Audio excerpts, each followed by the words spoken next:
बहुत खुशी की बात है कि भारत दुनिया की चौथी अर्थव्यवस्था बन गया है। क्या सचमुच बन गया है? अगर इसी से खुशी मिलती है तो खुश होना चाहिए कि कम से कम इतनी खुशी तो मिली। और अगर यह खुशी की बात है तो बिजनेस अखबारों के पन्नों पर इसका जश्न गायब सा क्यों है? बिजनेस स्टैंडर्ड अखबार में यह खबर चौथे पेज पर नजर आई। इस तरह से छापा गया है कि भारत जापान से आगे निकल गया है, जैसे किसी को पता ना चले। हो सकता है कि बिजनेस अखबार ठीक से जानते समझते हैं कि इसकी हकीकत क्या है।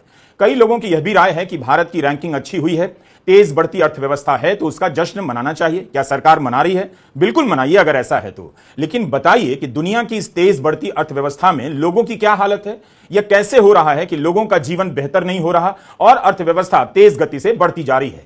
क्या केवल जश्न ही मनाएं या इस पर भी बात हो? खैर, नीति आयोग बीवीआर सुब्रमण्यम ने घोषणा कर दी, लेकिन अब उस घोषणा पर भी सवाल होने लगे हैं। सीएनबीसी टीवी 18 की रितु सिंह की इस रिपोर्ट में कहा गया है कि यह घोषणा कि हमने जापान को ओवरटेक कर लिया है थोड़ी प्री मैच्योर है, यानी समय से पहले कर दी गई है।